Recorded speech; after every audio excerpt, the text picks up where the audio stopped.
జకరియా ప్రవచన గ్రంథం 1వ అధ్యాయము 3వ వాక్యం. జకరియా ప్రవచన గ్రంథం 1వ అధ్యాయం 3వ వాక్యాన్ని మనం చదువుదాం. కాబట్టి నీ వారితో ఇట్లనెము సైన్యములకు అధిపతియగు యెహోవా సెలవిచ్చినదేమనగా, మీరు నా తట్టు తిరిగిన ఎడల నేను మీ తట్టు తిరుగుదునని సైన్యములకు అధిపతియగు యెహోవా సెలవిచ్చుచున్నాడు. ఇదే సైన్యములకు అధిపతియగు యెహోవా మీరు నా తట్టు తిరిగిన ఎడల నేను మీ తట్టు తిరుగుతాను. స్తోత్రం చెప్పండి గట్టిగా. హల్లెలూయా. మీరు నా వైపు తిరగండి, నేను మీ వైపు తిరుగుతాను. మీరు నా వైపు చూస్తే నేను మీ వైపు చూస్తాను. ఇదే దేవుని వాక్కు. దేవా నా వైపు తిరగండి, నీ ముఖం నా మీద ప్రకాశింపచేయండి.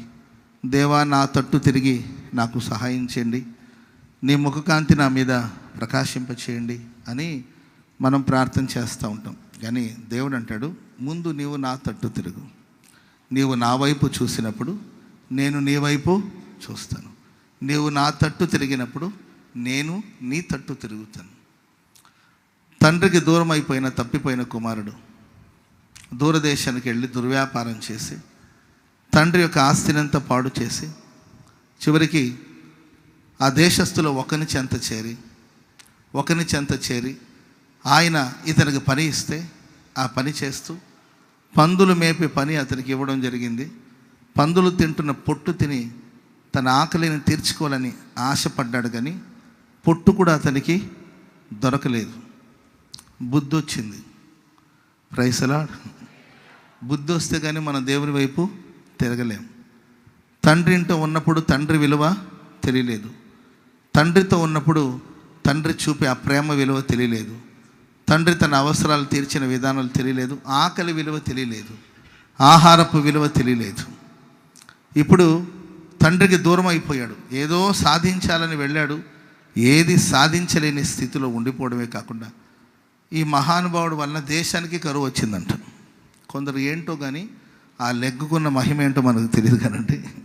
వాళ్ళు లెగ్గు పెట్టారనుకోండి, వాళ్ళు అడుగు పెట్టారనుకోండి, దేశానికి కరువు వచ్చి పీడించిందంట. నా అనుకునేవాళ్ళు, తన అనుకునేవాళ్ళు, స్నేహితులందరూ కూడా. స్నేహితులకు ఉన్న గుణం ఏంటంటే, బెల్లం ఎక్కడ ఉంటుంది అక్కడ చీమలు ఉంటాయి. బెల్లం లేనప్పుడు, అక్కడ పంచదార లేనప్పుడు, అక్కడ తీపి లేనప్పుడు అక్కడ చీమలకి ఏం పని ఉంటుందండి?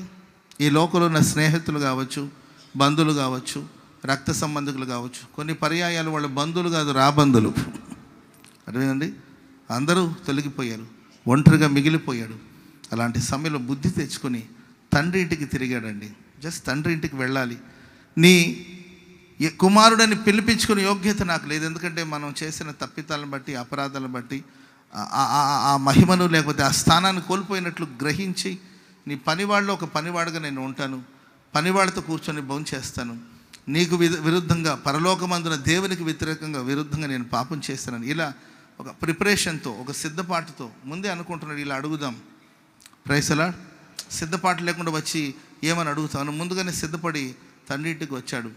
కానీ వాక్యం సెలవిస్తుంది, వాడు ఇంకా దూరంలో ఉండగానే తండ్రి పరిగెత్తుకుంటూ వెళ్ళి మెడ మీద పడి ముద్దు పెట్టుకున్నాడు. చెప్పలు కూడా మొదలు గట్టిగా హల్లెలూయా. ఈ ప్రశస్త రాత్రి నీ అవివేకం వల్ల కావచ్చు, నీ స్వయంకృత అపరాధాన్ని బట్టి కావచ్చు, నీ అపరాధాన్ని బట్టి కావచ్చు, నీ తెలివి తక్కువ పనిని బట్టి కావచ్చు, నిన్ను గురించి నీవు ఊహించిన ఊహను బట్టి కావచ్చు, నీ మీద నువ్వు పెట్టుకున్న ఎక్స్పెక్టేషన్ బట్టి కావచ్చు, ఒకవేళ దేవునికి దూరం అయిపోయావా? మేమేం దూరం అవ్వలేదండి, మేము చర్చిలోనే ఉన్నాం అనుకుంటున్నారేమో. శారీరకంగా ఆలయంలో మీరు ఉన్నప్పటికీ, పరిశుద్ధుల సహవాసంలో నేను ఉన్నానని ఉన్నప్పటికీ, మీ మనసు దేవునికి దూరంగా ఉందా, దగ్గరగా ఉందా? నిజంగా నీవు ఆయనకు సమీపంగా ఉన్నావా, దూరంగా ఉన్నావా? సమాజంలోనూ ఉన్నాం, సంఘంలో ఉన్నాం, అందరితో కలిసి కూర్చున్నాం, అందరితో పాడుతున్నాం, అందరితో స్తుతిస్తున్నాం అని మీరు ఒకవేళ చెప్పొచ్చు. కానీ మానసికంగా దేవునికి నువ్వు ఎంత దగ్గరగా ఉన్నావు? నిజంగా దేవుని వైపు నువ్వు తిరిగి ఉన్నావా? లేకపోతే ఆనాడు ఇశ్రాయేలు ప్రజలు వాళ్ళ అడుగులేమో కనాను వైపు, కానీ వాళ్ళ చూపులేమో ఐగుప్తు వైపు. అడుగులేమో కనాను వైపు, పాలు తేళ్లు ప్రవహించే దేశం, వాగ్దత్త దేశము, ప్రపంచానికి ఆభరణమగు దేశం అది. దేవుడు పితరులకు ప్రమాణం చేసిన దేశం అది. రమ్యమైన దేశము, అది కొండలు లోయలు కలిగిన దేశము. దేవుని యొక్క కనుదృష్టి మనస్సు ఆ దేశంలో ఉంటుంది. సంవత్సరాది మొదలుకొని సంవత్సరాంత వరకు ఆయన దృష్టి, ఆయన మనసు ఆ దేశం మీద ఉంటుంది.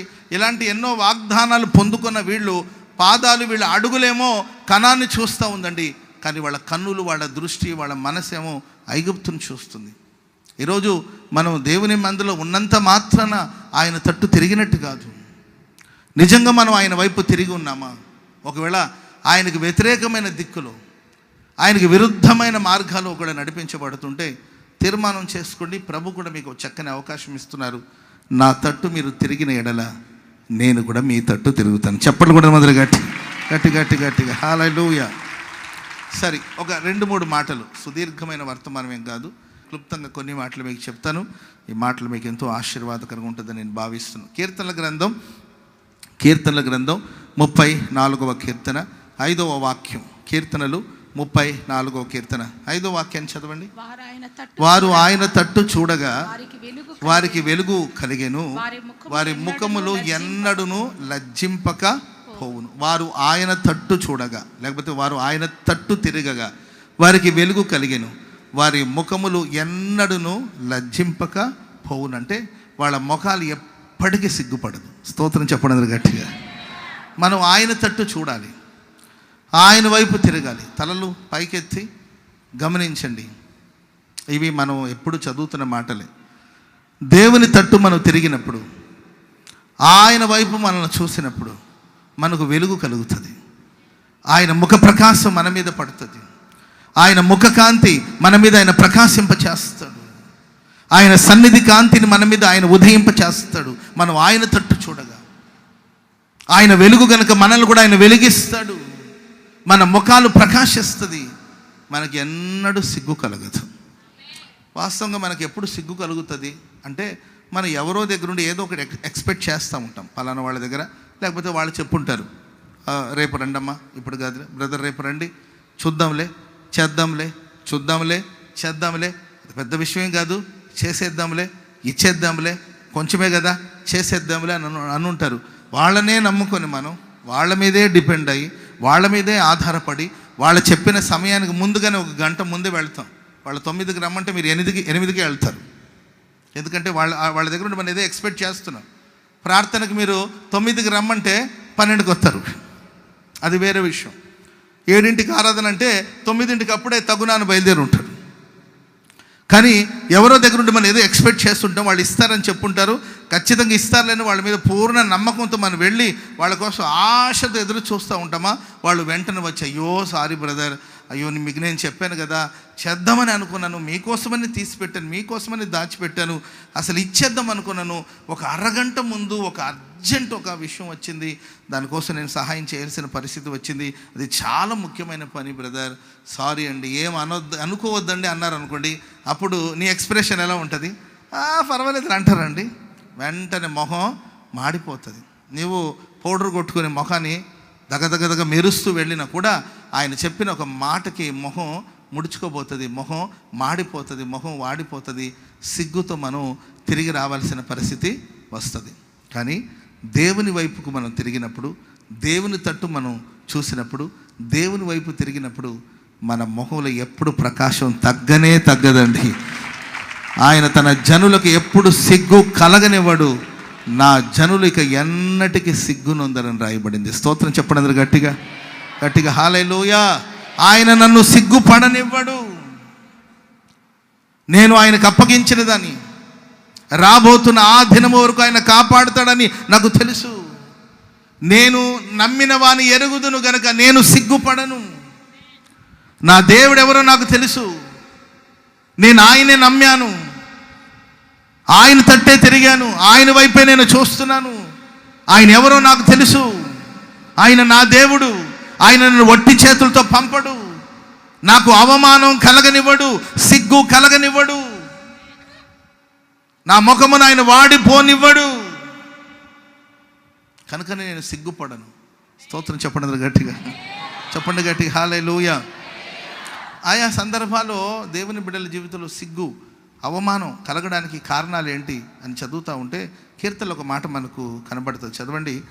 కీర్తనల గ్రంథం 25వ కీర్తన 2వ వాక్యం. కీర్తనలు 25వ కీర్తన. నా దేవా, దేవా నీ యందు నేను నమ్మిక ఉంచి ఉన్నాను, నన్ను సిగ్గుపడనీయకుము. నా శత్రువులు నన్ను గురించి ఉత్సహింప నీయకము. నా శత్రువులు నన్ను గురించి ఉత్సహించకూడదు. Praise the lord. మనకు శత్రువులు ఉంటారా ఉండరా? ఉంటారా ఉండరా? నిజాలు చెప్పాలి. శత్రువులు ఉంటారా లేరా? ఉంటారు. ఉండాలా వద్దా? ఉండాలా వద్దా? ఉండాలేనా? డన్నా? మరి నేను ఆమె అనేస్తాను. మరి శత్రువులు ఉండాలా వద్దా? ఉండాలి. ఉండకపోతే ఎట్లా? శత్రువులు ఉండడంలో తప్పేం లేదు. నిర్నిమిత్తంగా మనల్ని ద్వేషించే శత్రువులు ఉంటారు. ఎలా ద్వేషిస్తారండి మనల్ని? సరే, ఒక రీజన్ ఉండి పర్టికులర్ పలానా రీజన్తో నేను నిన్ను ద్వేషిస్తున్నానంటే ఓకే, అది నిజమైన కారణమే అయితే ఒప్పుకోవలసిన కారణం. సరే, నన్ను ద్వేషిస్తున్నాడంటే నేను చేసిన తప్పులను బట్టి నన్ను ద్వేషిస్తున్నారు. సో వాడు నన్ను ద్వేషిస్తున్నాడంటే ఇది కారణం, ఈ కారణం వల్ల నన్ను ద్వేషిస్తున్నాడు కనుక సరే ఒప్పుకోవాల్సింది. నిర్నిమిత్తముగా ద్వేషించేవాడు విస్తారమైన మంది, లెక్కలేనంత మంది శత్రువులు దావీదుకి. ఎటు చూసినా శత్రువులు. ఒకవైపు సౌలు శత్రువుగా ప్రవర్తించాడు. ఫిలిష్తీయులు ఎందరో శత్రువులు ఆయనకి. తన కడుపును పుట్టిన కుమారుడే తనకు వ్యతిరేకంగా లేచి శత్రువుగా మారిపోయాడు. తన కడుపును పుట్టినవాడే శత్రువుగా మారితే ఇంక మనం ఏం చెప్తాం చెప్పండి? మనం నాటిన మొక్క, మనం నీరు పోసి పెంచి పెద్ద చేసిన మొక్క, ఆ మొక్కే మనకు వ్యతిరేకంగా మారిపోతే, మనం పెంచి పెద్ద చేసిన మన పిల్లలే మనకు వ్యతిరేకులుగా మారిపోతే, బుద్ధి చెబుతున్న తండ్రి మీద పగపడితే, బుద్ధి చెబుతున్న తల్లి మీద పగపడితే, అధికార దాహంతో, అధికార వ్యామోహంతో కన్న తండ్రికి వ్యతిరేకంగా లేచి తండ్రిని సింహాసనం మీద నుండి క్రిందకు త్రోసివేసి ఆ సింహాసనం మీద కూర్చోవాలని కసితో కక్షతో రగిలిపోతుంటే ఎంతమంది శత్రువులండి. ప్రాణమిత్రులే శత్రు. అహితోఫేలు అనేవాడు తన ప్రాణమిత్రుడు. నేను ఎన్నో పర్యాయాలు చెప్పాను. అహితోఫేలు దావీదులు కలిసి మందిరానికి వెళ్ళేవాళ్ళంట. స్తోత్రం చెప్పండి అందరు గట్టిగా. ప్రార్థనకి వెళ్ళేటప్పుడు ఇద్దరు కలిసి వెళ్ళేవాళ్ళంట. మీతో చర్చికి వచ్చేవాళ్ళు. నీవు కారులో ఎక్కించుకుంటే నీ కారులో వచ్చే వ్యక్తి, అక్క కారు ఖాళీగా ఉంది వస్తావంటే మా సిద్ధంగానే ఉన్నానని కారులో వచ్చిన వ్యక్తి నీ కారులో కూర్చొని కారపూసలు ఇస్తే తిని, అర్థమైందండి? నువ్వు కూరగాయలు కొన్నప్పుడు దాంట్లో షేర్ చేసుకొని తీసుకుని వెళ్ళి ఇంట్లో ఏంటి పెరుగు తోడు కావాలన్నా ఏంటండి ఏది కావాలన్నా నీ మీద డిపెండ్ అయ్యి బ్రతికిన వాళ్ళే నీకు వ్యతిరేకంగా లేస్తే, యుద్ధానికి వెళ్ళేటప్పుడు ఒక యుద్ధ వ్యూహాన్ని రచించినప్పుడు అహితోఫేలు అద్భుతమైన ఆలోచనలు చెప్తుండేవాడు. ఇద్దరు కూర్చొని ఏ యుద్ధానికి వెళ్ళినా, ఏ సమస్యలు ఫేస్ చేయాలన్నా ఇద్దరు ఆలోచించి ఆచి తూచి దేశపు భవిష్యత్తుని కాపాడడానికి కోసం, ప్రజల్ని కాపాడడానికి కోసం ఏక మనసుతో, ఏకభావంతో, ఏక తాత్పర్యంతో ఆలోచించి అహితోఫేలు ఆలోచన తీసుకుని దావీదు యుద్ధానికి వెళ్ళు. ఏదో చిన్న కారణాలు ఉండొచ్చు, అంత మాత్రాన శత్రువుగా, తన ప్రాణమిత్రుడే శత్రువుగా లేచాడు. తనతో కూర్చొని భోంచేసిన వాడే తన వ్యతిరేకంగా లేచారు. శత్రువులు ఉంటారు. ఎవరెవరు ఏ రూపంలో ఉంటారో మనకు అర్థం కాదు. ఎవరు మనకు మిత్రులో, ఎవరు మనకు శత్రులో అర్థం కాదు. ఉంటారు శత్రువులు. కానీ శత్రువులు ఉండడం తప్పు కాదు, కానీ శత్రువులు సంతోషించకూడదు. మన శత్రువులు మన విషయంలో సంతోషిస్తున్నారు అంటే అది మనకు అపజయమేనండి. శత్రువులు 100 మంది, 1000 మంది, లక్షల మంది ఉండి తప్పేం లేదు. కానీ ఆ శత్రువులు, వాళ్ళ శత్రువుల తలలు మీ ముందు ఎత్తబడకూడదు. శత్రువులు మన ముందు అతిశయించకూడదు. శత్రువులకి మనల్ని బట్టి ఆనందం కలగకూడదు. శత్రువులకి మనల్ని బట్టి ఉత్సాహం కలగకూడదు. దావీదంటే నేను నిన్నే నమ్ముకొని ఉన్నాను ప్రభువా, నన్ను సిగ్గుపడనీయకు. నా శత్రువు నా విషయంలో ఉత్సహించకూడదు. ఉంటే ఉంటాడు ఎక్కడో ఒక చోట, కానీ వాడు నన్ను బట్టి, నా పత్రాన్ని బట్టి, నాకు జరిగిన నష్టాన్ని బట్టి వాడు సంతోషించకూడదు, ఉత్సహించకూడదు. కనుక నిన్నే నమ్మాను ప్రభువా, నన్ను సిగ్గుపడనీయకు. నేను నిన్నే చూస్తున్నాను, నీ తట్టే తిరిగాను, సిగ్గుపడకుండా నన్ను కాపాడండి. స్తోత్రం చెప్పండి అందరు గట్టిగా, చెప్పండి గట్టిగా. హల్లెలూయా, హల్లెలూయా. పరిశుద్ధ గ్రంథంలో ఒక రక్షకుడుగా, న్యాయాధిపతిగా దేవుడు నిర్ణయించుకున్న శాంసన్ చరిత్ర మనం చదువుతాం. న్యాయాధిపతుల గ్రంథం 16వ అధ్యాయము 18, 19 వచనాలు చదవండి. న్యాయాధిపతుల గ్రంథం 16వ అధ్యాయం 18, 19 వచనాలు. అతడు తన అభిప్రాయమును తనకు తెలిపినని దెలీలా ఎరిగి, తన అభిప్రాయమంతా తనకు తెలియచేసేనని దెలీలా ఎరిగి ఆమె వర్తమానాన్ని పంపి ఫిలిష్తీయుల సర్దారులను పిలిపించింది. ఈసారికి రండి. చూడండి, తన అభిప్రాయమంతా ఇశ్రాయేలు ప్రజలకు ఒక రక్షకుడిగా దేవుడు నియమించాడు. తలలు పైకెత్తి వినండి. దేవుడు మిమ్మను, దేవుని ప్రణాళిక లేకుండా, దేవుని ఏర్పాటు లేకుండా మీరు ఎవరు ఇక్కడికి కూడి రాలేదు. మనమందరూ ఆయన నమ్ముకుని ఉంటే జగత్ పునాది వేయబడక మునిపే, తల్లి గర్భంలో నీవు రూపించబడక మునిపే దేవుడు తన పని కోసం నేను ఏర్పరచుకున్నాడు. స్తోత్రం చెప్పండి గట్టిగా. పుట్టక ముందే, శాంసన్ పుట్టక ముందే తన తల్లిదండ్రులకి దేవుడు దూత ప్రత్యక్షమై శాంసన్ పుట్టబోతున్నాడని, ఆయన ప్రతిష్ఠింపబడిన వాడని, ఆయన పెంచాలంటే ఎలా పెంచాలి, ఆయన గర్భములో ఉన్న కాలం అంతా ఆ తల్లి ఎలా ఉండాలో అన్ని వివరంగా ముందే చెప్పాడు. బహుశా ఎవరికి ఇలాంటి ఒక వివరాలు ఇంతకుముందు ఎవరికి చెప్పలేదేమో. అంత వివరంగా చెప్పి ఆ తల్లిదండ్రులు కూడా దేవుని దూత మాటకు లోబడి ఆయన గర్భములో ఉన్నంతకాలం ద్రాక్షారసం కావచ్చు, లేకపోతే ద్రాక్షానికి సంబంధించింది ఏది భుజించకుండా, వాళ్ళు మత్తులో పడిపోకుండా జాగ్రత్తగా బిడ్డను కని పెంచి పెద్ద చేశారు. ఆయన ఎదిగినప్పుడు దేవుడు ఆయన ఆశీర్వదించాడు. అతను బలవంతుడిగా ప్రభు మార్చాడు. ఒక న్యాయాధిపతిగా దేవుడు నిర్ణయించాడు. ఒక రక్షకుడిగా ప్రభు నియమించాడు. నీ కుటుంబానికి నీవు ఒక న్యాయాధిపతివి, నీ ఇంటికి నీవు ఒక రక్షకుడివి. స్తోత్రం చెప్పండి గట్టిగా. హల్లెలూయా. కానీ తన అభిప్రాయం అంతా ఎవరికి చెప్పాడు, ఎవరికి చెప్పాలి, ఎవరికి చెప్పకూడదు, కనీసం ఈ వివేచన మనకు ఉండాలి కదా. ఎందుకు మనం అన్ని జనుల మధ్యలో సిగ్గుపడిపోతున్నాము? మన శత్రువులు మన ముందు తల ఎత్తుకొని మనల్ని వెక్కిరిస్తున్నారంటే, ఈరోజు క్రైస్తవులని చూసి కొంతమంది వెక్కిరిస్తున్నారంటే, దేవుని బిడ్డలని పిలువబడుతున్న వాళ్ళని చూసి కొంతమంది వెక్కిరిస్తున్నారంటే, శత్రులైన వాళ్ళు పరిహాసం ఆడుతున్నారంటే, ఎగతాళి చేస్తున్నారంటే కారణం ఏమిటి? ఏం మాట్లాడాలి, ఏం మాట్లాడకూడదు, ఎవరికి చెప్పాలి, ఎవరికి చెప్పకూడదు, తన అభిప్రాయం అంతా ఆమెకు చెప్పాల్సిన, ఒకటికి 100 సార్లు అడుగుతుంది, 100 సార్లు 1000 సార్లు అడుగుతుంది. ఎవరు నీవు? నా రహస్యాలు నీకు చెప్పవలసిన అవసరం ఏముంది?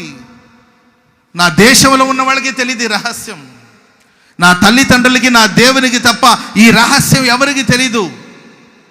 ఈ అభిప్రాయాలు నీకు ఎందుకు నేను చెప్పాలి? ప్రియులారా, శాంసన్ని దేవుడు పలు సందర్భాల్లో కాపాడుతూ మనం ఆరాధించే దేవుడు తన కృప ద్వారా మనల్ని కాపాడుతాడు.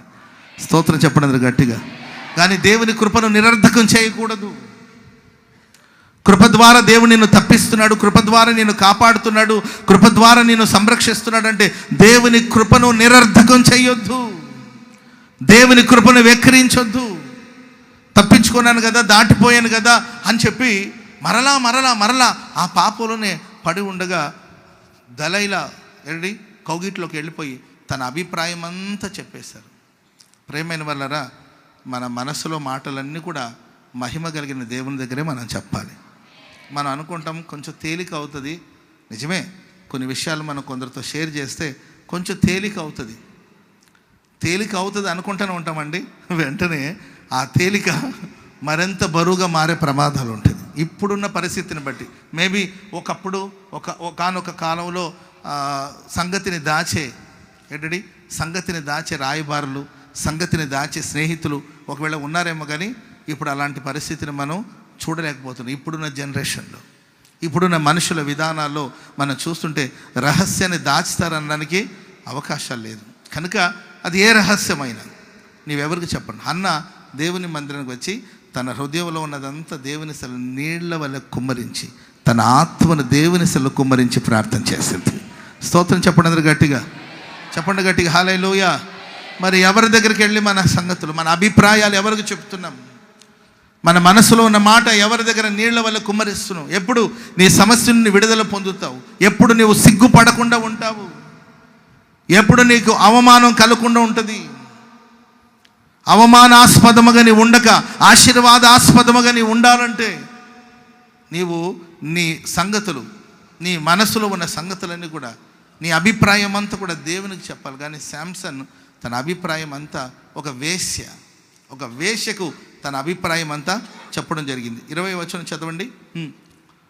న్యాయాధిపతుల గ్రంథం 16 20 వచనం.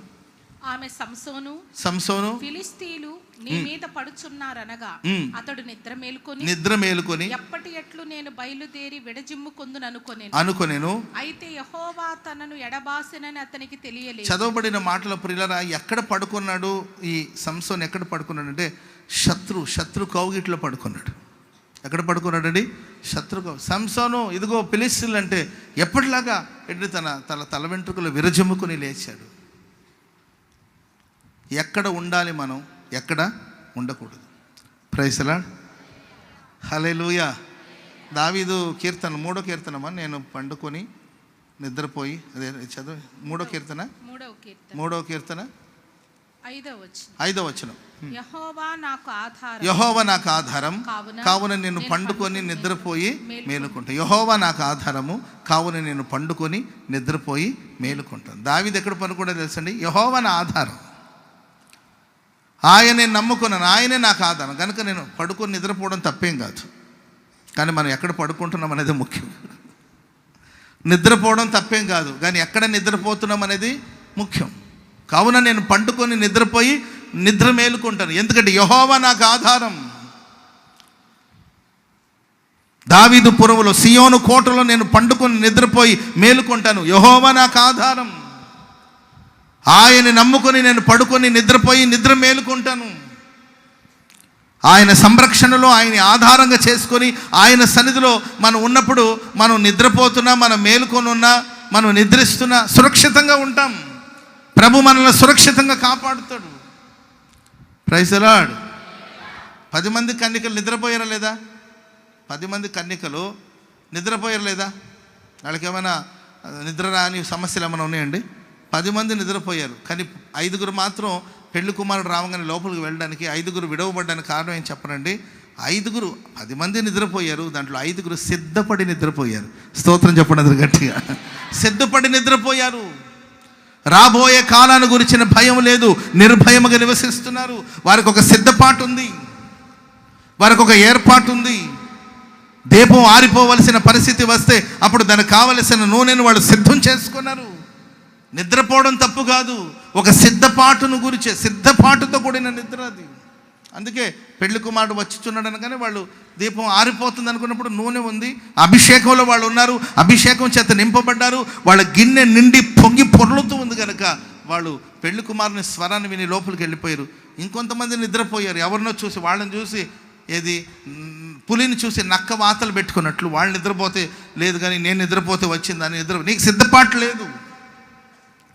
Praise the lord. చెప్పండి గట్టిగా హల్లెలూయా. కనుక శత్రువులు పొంచి ఉన్నారండి మన మీద అతిశయించాలని, మనల్ని అవమానానికి గురి చేయాలని, మనల్ని సిగ్గుపరచాలని శత్రువులు పొంచి ఉన్నారు. కానీ ఎక్కడ పడుకోవాలో, ఎక్కడ నిద్రపోవాలో ఆ వివేచన లేకుండా శాంసన్. Praise the lord. చెప్పండి గట్టిగా హల్లెలూయా, హల్లెలూయా. ప్రేమైన వాళ్ళరా, దైవజనుడైన పౌలు గారిని దేవుడు తన పని కోసం ఏర్పాటు చేసుకున్నారు. రాజులు ఎదుట, అధికారులు ఎదుట ఆయన నిలబడి బోధించాలి, సాక్ష్యం ఇవ్వాలి. దేవుడు ఒక వైపున ప్లాన్ చేస్తూ ఉంటే వెంటనే సాతాను ఇంకొక వైపున ప్లాన్ చేస్తున్నాడు. ఆ పౌలు గారిని పట్టుకోవాలని, పౌలు గారిని చంపాలని దేవుడు మన గురించి ఒక ప్లాన్ చేస్తున్నాడంటే మన శత్రువు కూడా అదే సమయంలో ప్లాన్ చేస్తుంటాడు. కనుక శత్రువుల చేతికి మన జీవితాలు అప్పగించబడకూడదండి. శత్రువులు మనల్ని గురించి ఉత్సహించకూడదు, శత్రువులకి మనల్ని బట్టి ఆనందం కలకూడదు, వాళ్ళు ఉత్సహించకూడదు. ఒకవేళ నీ విషయంలో శత్రువులు ఆనందిస్తున్నారంటే అది నీకు కలిగిన అవమానమే అవుతుంది. అందుకే నువ్వు ప్రార్థన చేసుకోలేదు, దేవా నేను నీ తట్టు చూస్తున్నాను, నాకు అవమానం కలగనివ్వకు, నేను నిన్నే నమ్ముచున్నాను, నా శత్రువు నా విషయంలో అతిశయించకూడదు. ఆ తర్వాత 23, 24 వచనాలు కూడా చదవండి. 16వ అధ్యాయం 23, 24, 25 వచనాలని చదవండి త్వరగా. ఫిలిష్తీయుల సర్దారులు మన దేవత మన శత్రువైన సంసోనును, చెప్పండి ఏమండి? మన దేవత మన శత్రువైన మన దేవత మన శత్రువు అయిన సంసోన్ని మన చేతికి అప్పగించున్నాడని చెప్పుకున్నారంట. మన దేవత, వాళ్ళు అనుకుంటున్నారు మన దేవత మన శత్రువు అయిన సంసోని మన చేతికి అప్పగించున్నాడని చెప్పుకొని తమ దేవత అయిన దాగోనుకు మహాబలిని అర్పించుటకును పండగను ఆచరించడానికి కూడుకున్నారంట. మీకు అర్థమైందండి? సంసన్ని ఎవరు అప్పగించారంటండి? మా దేవతలు మాకు ఈ శాంసన్ అనే వాడిని మా చేతికి అప్పగించాడు అని చెప్పి వాళ్ళు పండగ జరుపుకుంటూ మహాబలులు అర్పించుకుంటూ వాళ్ళు తమ దేవతని గణపరుస్తున్నారు, వాళ్ళ దేవతని ఆరాధిస్తున్నారు. వాళ్ళు తమ దేవతను ఆరాధించడానికి నీవు కారకుడు అవ్వకూడదు. వాళ్ళు వాళ్ళ దేవతను ఆరాధిస్తున్నారు, దేవతను స్తుతిస్తున్నారు శాంసన్ని బట్టి. ప్రేమైన వాళ్ళరా, శత్రువుల ఎదుట మనం దేవుని ఆరాధించాలి. చెప్పలు కూడా అందరూ గట్టిగా మనం దేవుని ఆరాధించడం మన శత్రువు చూడాలి, మన దేవుని మహిమపరచడం మన శత్రువు చూడాలి. స్తోత్రం చెప్పండి అందరూ గట్టిగా హల్లెలూయా. కానీ వాళ్ళు వాళ్ళ దేవతను ఆరాధిస్తున్నారు. పౌలు శీల మధ్యరాత్రి వేళ దేవుని సన్నిధిలో చెరసాలలో ఉండి మధ్యరాత్రి వేళ ప్రభుని స్తుతిస్తున్నప్పుడు ఆ చెరసాలలో ఉన్న ఖైదీలందరూ వింటున్నారు. నీవు స్తుతించడం, నీవు ఆరాధించడం, నీవు దేవునికి కృతజ్ఞతాస్తుతులు చెల్లించడం, నీవు దేవుని మహిమపరచడం నీ శత్రువు చూడాలి. వాళ్ళు పాడుతూ ఉంటే, స్తుతిస్తుంటే అందరూ ఆలకిస్తున్నారు. ఎరికో ప్రాకారం చుట్టూ ఇశ్రాయేలు ప్రజలు 7వ రోజు 7 పర్యాయాలు తిరిగి వచ్చి కేకలు వేసి దేవుని ఆరాధిస్తుంటే శత్రువులు విన్నారు ఆ స్వరాన్ని. మనం ఆరాధించడం మన శత్రువులు చూడాలి తప్ప మన పత్రాన్ని బట్టి మన శత్రువులు వాళ్ళ దేవతలను ఆరాధించే అవకాశాన్ని మనం ఇవ్వకూడదు. ఇదే పతనం అంటే, ఇదే అపజయం అంటే, ఇదే అవమానం అంటే. అందుకే దావీదు అంటాడు, ప్రభువా నేను నీ తట్టే చూస్తున్నాను, నీ తట్టు చూసినప్పుడు వెలుగు కలుగుతుంది, నా ముఖం ప్రకాశిస్తుంది, నాకు అవమానం కలగకూడదు. శత్రువులు ఉంటే ఉన్నారు కానీ నా శత్రువు నా ముందు తన తల ఎత్తబడకూడదు, నా ముందు ఆయన ఉత్సహించకూడదు, నా ముందు అతడు అతిశయించకూడదు, అతనికి అతిశయము ఆనందం కలగకుండా నన్ను సిగ్గుపడకుండా ప్రభు నన్ను కాపాడమని ప్రార్థన చేసుకున్నాడు. స్తోత్రం చెప్పండి అందరూ గట్టిగా హల్లెలూయా. ప్రేమైన వాళ్ళ శాంసన్ని తీసుకొచ్చి వాళ్ళు పరిహాసం చేయడానికి ఆనందించడానికి కారణముగా శాంసన్ ఒక ఆట వస్తువుగా మారి స్త్రీలు పురుషులందరూ ఆలయంలో కూడుకొని అతని పరిహాసం చేస్తున్నారు. ఎలా ప్రారంభించబడిన జీవితం ఎలా ముగించబడుతుంది, ఎలా ఆరంభించబడిన జీవితం ఎలా ముగించబడుతుంది. ఆ తర్వాత శాంసను ఆ స్థితిలో అప్పుడు ప్రభువా ఈసారికి నన్ను బలపరచమని ప్రార్థించారు. ప్రభువా ఈసారికి నన్ను బలపరచండి, నా శత్రువుల మీద నేను పగ తీర్చుకోవాలి, ఈసారికి నన్ను బలపరచండి అని ప్రార్థన చేసుకున్నాడు. ఇప్పుడు వచ్చారండి దేవుడు శాంసన్కి. Praise lord. ఇంతకుముందు ఎప్పుడైనా ప్రభువా అని పిలిచాడా? ఇంతకుముందు ఎప్పుడైనా ప్రార్థించాడా? ఒకసారి దాహం వేసినప్పుడు ఏదో అవసరాల కోసం ప్రార్థించాడే తప్ప ఒక రక్షకుడు ప్రార్థన చేశాడా? ఇంటికి దేవుడు నేను ఒక రక్షకురాలుగా, ఒక రక్షకుడిగా దేవుడు ఏర్పాటు చేసుకున్నాడు. నీవు కుటుంబ రక్షణ కొరకు ప్రార్థన చేస్తున్నావా? అపవాది కబంధ హస్తాలలో నీ కుటుంబం పడిపోకుండా, నీ కుటుంబం అవమానాలు పాలవకుండా కుటుంబ కొరకు ప్రార్థన చేసే అనుభవాలు నీకు ఉంటున్నాయా? అప్పుడు ప్రభువా అని పిలిచాడు. అంతకుముందు ఎందుకు ప్రభువా అని ప్రభు అన్నాడమ్మా? ఉందా? 16:28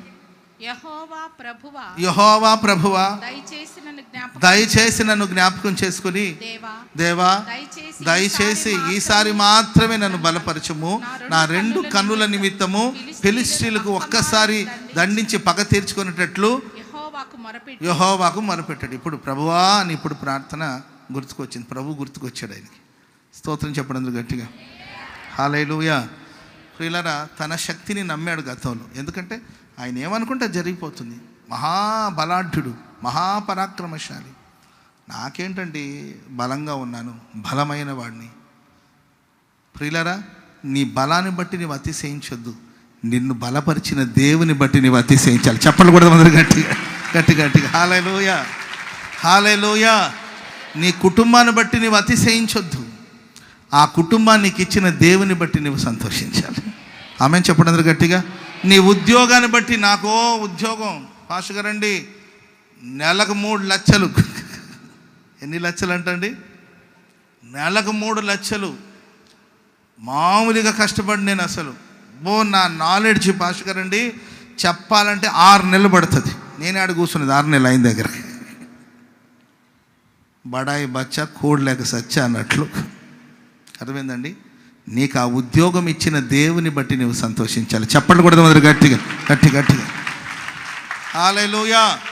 నా పిల్లలు చూసారా పాస్టర్ గారు? నా పిల్లలండి ఎలా ఉన్నారు చూడండి. నాకన్నా నా భార్య కన్నా ఎత్తుగా ఎదిగిపోయారు చూడండి. నేను 5.5 అడుగులండి, 5.5 అడుగు ఎత్తండి నేను. మా ఆవిడేమో 3.5 ఎత్తండి. మా పిల్లలేమో 7 అడుగులు ఎత్తున పెరిగిపోయారు చూడండి. నాకన్నా గొప్పవాడు అయిపోయారు. నా కొడుకు, నా కూతురు, నా పిల్లలను అతిశయిస్తుంటారు. నా కొడుకు, నా కూతురు, నా పిల్లలను అతిశయించడం కాదు, ఆ పిల్లలు దయచేసిన దేవుని యందు నీవు సంతోషించాలి. చెప్పడం కూడా మొదలు గట్టిగా. ఆ సంతానాన్ని ఇచ్చింది దేవుడు, సమృద్ధిని ఇచ్చింది దేవుడు, బలపరిచింది దేవుడు, పిలిచింది దేవుడు, ఘనపరిచింది దేవుడు. నీవేమై ఉన్నావో అది దేవుని కృప ద్వారానే ఉన్నావు. ఏనాడు నిన్ను బట్టి నీవు అతిశయించొద్దు. నీ అధికారాన్ని బట్టి అతిశయించొద్దు. నీ ఉద్యోగాన్ని బట్టి అతిశయించొద్దు. కొందరు రథమును బట్టి, గుర్రాన్ని బట్టి అతిశయిస్తారు. మేమైతే మా దేవుడైన యెహోవాను బట్టి అతిశయిస్తాం. హల్లెలూయా. వాళ్ళు కూలిపోతారము, మేము చక్కగా లేచి నిలబడతాం. చెప్పండి కూడా మొదలు గట్టిగా. రథాలను బట్టి, గుర్రాలను బట్టి అతిశయించిన వాళ్ళు తప్పక ఒకరోజు కూలిపోతారు. మనమైతే మన దేవుడైన యెహోవాను బట్టి అతిశయం. ఆయనే మన అతిశయం. Praise the lord. నా అతిశయము నీవే, నా ఆనందము నీవే, నా ఆరాధన నీవే, జ్యోతిర్మయుడా.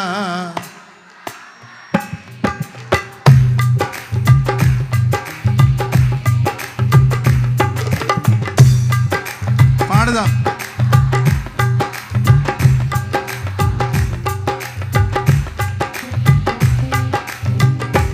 నా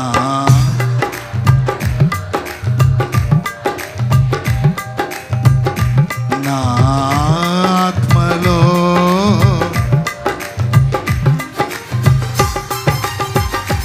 నీవే,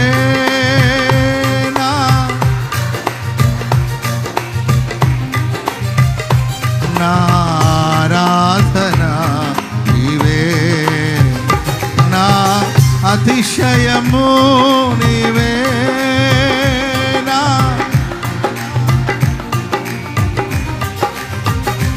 నా ఆరాధన నీవే, జ్యోతిర్మయుడా.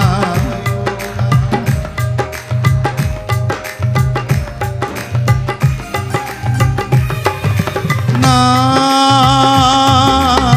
పరలోకపు తండ్రి వ్యవసాయకుడా, నా పరలోకపు తండ్రి, నీ తోటలోనే నన్ను అంటుకట్టి స్థిరపరచావా, నీ తోటలోనే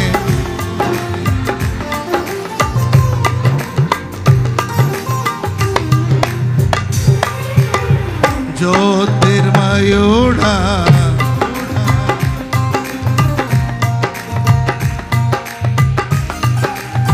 జ్యోతిర్మయుడా, స్తుతి మహిమలు నీకే, నా పరలోకపు తండ్రి, నా మంచి కుమ్మరి, నా పరలోకపు తండ్రి, నీకిష్టమైన నన్ను విసిరేయక సారపై ఉంచావా, నీకిష్టమైన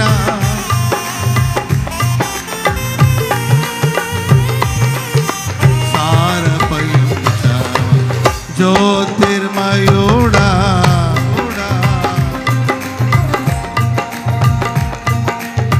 పాడుదాం.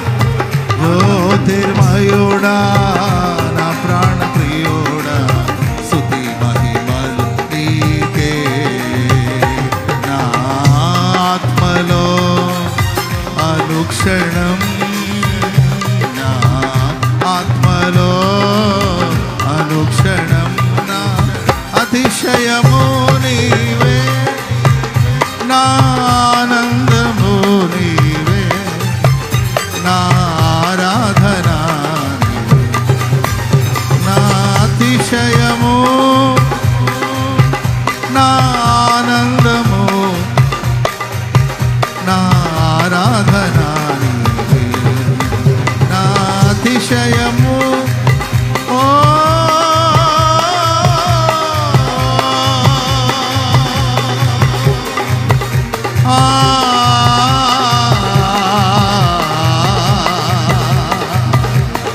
ఆరాధనా నీవే ఆరాధనా నీవే ఆరాధనా ఆరాధనా నీవే ఆరాధనా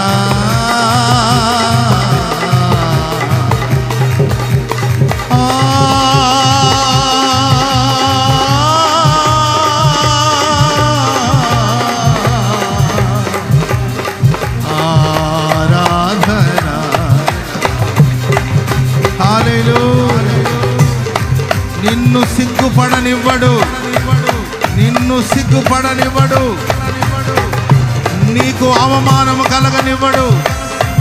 నా జనులిక ఎన్నడు సిగ్గునందరు అవమానము కలగనివ్వడు. నీ శత్రువులు అతిశయించడానికి దేవుడు అవకాశం ఇవ్వడు.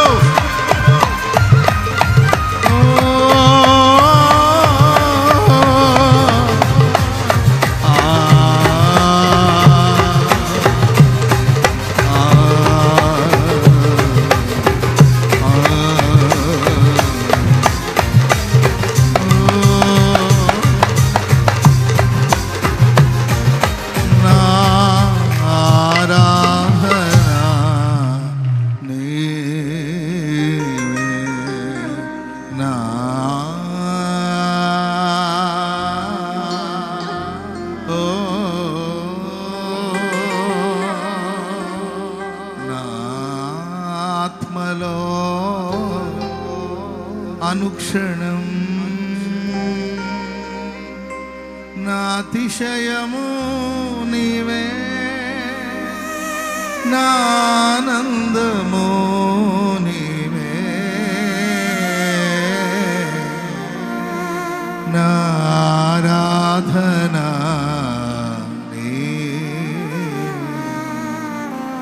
నా ఆరాధన నీ శబర బల కథురాల బల బల నా ఆరాధన. హల్లెలూయా. ప్రభువా ప్రభువా నా శత్రువులు నన్ను చూసి అతిశయిస్తున్నారు. నా శత్రువులు నన్ను చూసి సంబరాలు చేసుకుంటున్నారు. నా శత్రులు విర్రవేగుతున్నారు. నా శత్రులు నన్ను ఒక ఆట వస్తుగా ఉంచి శాంసన్ కళ్ళును ఊడబెరికేశారు. ప్రేమైన వల్ల మన దర్శనం మీద చేయి వేస్తాడు సాతానుడు. మనకు ఒక దర్శనం ఉంటుంది, సేవా దర్శనం కావచ్చు, లేకపోతే నీ భవిష్యత్తుకు వచ్చిన దర్శనం కావచ్చు. ఆ దర్శనం మీద చేయి వేస్తాడు సాతానుగాడు. ఆ దర్శనాన్ని లాగివేశారు, అతని కంటి చూపును లాగేశారు. మన దర్శనాల మీద దాడి చేస్తాడు, నీ భవిష్యత్తు మీద దాడి చేస్తాడు. నీవు చేరుకోవాలన్న గమ్యానికి చేరకుండా, నీవు చేరుకోవాల్సిన గమ్యాన్ని చేరుకోకుండా నీ దర్శనాన్ని పాడు చేస్తాడు సాతానుగాడు. కానీ ప్రభువా నా దర్శనాన్ని పాడు చేసిన వీళ్ళ మీద నేను పగ తీర్చుకునేటట్లు ఈసారికి నన్ను బలపరచండి అని ప్రార్థన చేస్తే, ప్రియులారా, విరిగి నలిగిన హృదయంతో దేవుని తట్టు తిరిగి చేసిన ప్రార్థన పరలోకమందున దేవుడు ఆలకించి శాంసన్ని బలపరిచాడు. విర్రవేగుతూ ఉత్సహిస్తూ పండుగలు జరుపుకుంటున్న వాళ్ళ ఆనందం ఎంతోసేపు నిలబడలేదండి. ప్రేమైన వాళ్ళారా, ఈ రాత్రి మీరు విశ్వసించండి, దేవుని తట్టు తిరగండి, దేవుని వైపు తిరగండి. నీ శత్రువు అతిశయిస్తున్నాడా? నీకు అవమానం కలగాలని, నీకు సిగ్గు కలగాలని, నీవు అవమానపరచబడాలని నీ దర్శనాన్ని పాడు చేసి ఆయన విర్రవేగుతున్నాడా? ఒక్కసారి దేవుని తట్టు తిరిగి ప్రభువా అని నీవు పిలవగలిగితే నా దేవుడు మరొక్కసారి నేను నూతనమైన బలముతో నింపబోతున్నట్టు, శక్తితో దేవుడు నింపబోతున్నట్టు శత్రుక్రియలన్నిటిని దేవుడు లయపరిచాడు. హల్లెలూయా, హల్లెలూయా. శాంసన్ తను బ్రతికిన దినం అంతటి కాలంలో ఆయన చేయలేని పనిని ఆ ఒక్క పూట ఆ క్షణములో చేయగలిగాడు. శత్రులందరినీ నిర్మూలపరిచి తనకిచ్చిన పనిని ఆయన సంపూర్తి చేశాడు. ఈ ప్రశస్త రాత్రి తెలుసో తెలియక నీ అభిప్రాయాలు మనుషులతో చెప్పి, మనుషులు ఉండకూడని చోట, ఉండవలసిన చోట ఉండకూడని చోటుకు వెళ్ళి నీ దర్శనాన్ని కోల్పోయావా? ఈ రాత్రి దేవుడు అంటూ నీవు నా తట్టు తిరగగలిగితే ఇక మీద నీ శత్రువులు సంతోషించడానికి నేను అవకాశం ఇవ్వను. Praise the lord. చెప్పండి గట్టిగా హల్లెలూయా. సరే, ఇంకొక మాట కూడా చదవండి. ఎజ్రా గ్రంథం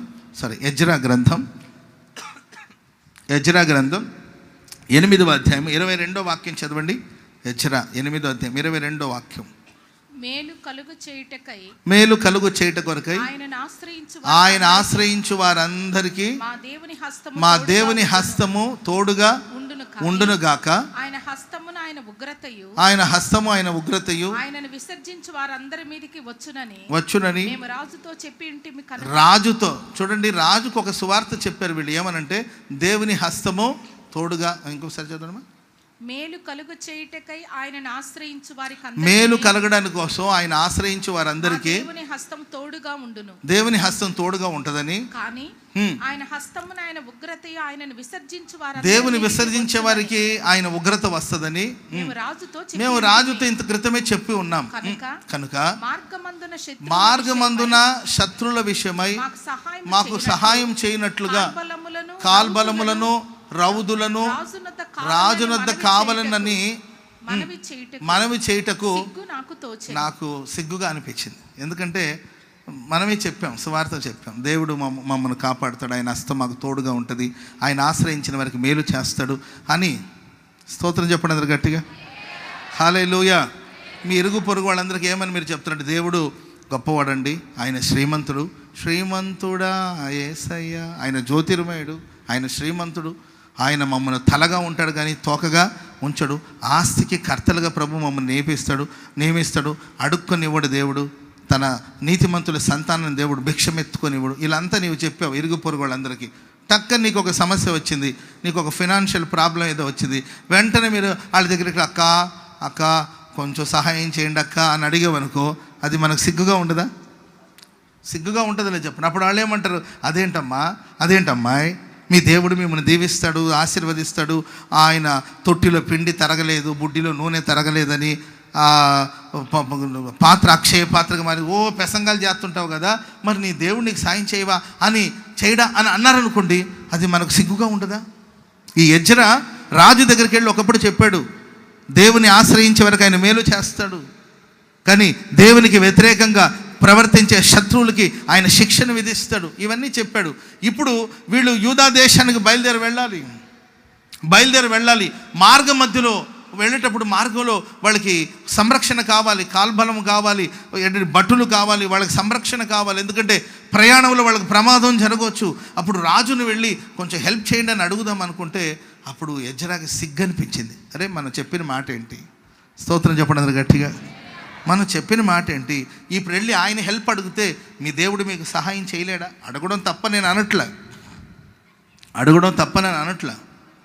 నిన్ను స్వస్థపరిచే యెహోవా నేనే అని చెప్పి నీవు హాస్పిటల్ కాళ్ళు చెప్పుకుని పడుకుంటే ఇంకా ఏం బాగుంటుంది చెప్పండి? నిన్ను స్వస్థపరిచే యెహోవా నేనే అని అన్నావు, తుమ్మిన దగ్గర హాస్పిటల్లో తేలుతున్నావు. మరి అక్కడ కూడా దగ్గుతానే, అమ్మా నేను స్వస్థపరిచే యెహోవా దేవుడు అన్నాడమ్మా, మీరేం బాధపడదు, నీవు దగ్గుతానే ఉన్నావు, వాళ్ళకి చెబుతానే ఉన్నావు. నాకు సిగ్గనిపించింది, ఎజ్రాకి సిగ్గనిపించిందంట రాజు సహాయం. అట్లని ఏంటంటే సపోర్ట్ లేకుండా వెళితే, దారిలో ఏదైనా ప్రాబ్లం వచ్చిందనుకోండి, దారిలో ఏదైనా ప్రమాదాలు వచ్చిందనుకోండి, అప్పుడు ఏమంటారు? ఓ బడాయికి పోయాడు. రాజుని అడుగుంటే కొంతమంది సైనికులు పంపించేవాళ్ళు కదా, కొంతమంది పోలీసు వాళ్ళు వచ్చేవాళ్ళు కదా, ప్రొటెక్ట్గా ఉండేది కదా, ప్రొటెక్షన్ ఉండేది కదా, పెద్ద భక్తుడు, దేవుడే కాపాడుతాడని మాట్లాడేవాళ్ళు ఉంటారు. ఇంత కొంతమంది దేవుడు అనుకుని నీ ఇంటికి తాళం వేయకుండా పోతావు నీవు అంటారు కొంతమంది. దేవుడు కాపాడుతాడు, మీ ఇంటికి తాళం వేయకుండా పోతున్నాడు. నిజమే మరి. అలా వాళ్ళు ప్రశ్నించినప్పుడు అది మనకు అవమానంగా ఉంటుంది. Praise the lord. స్తోత్రం చెప్పండి అందరూ గట్టిగా. హల్లెలూయా.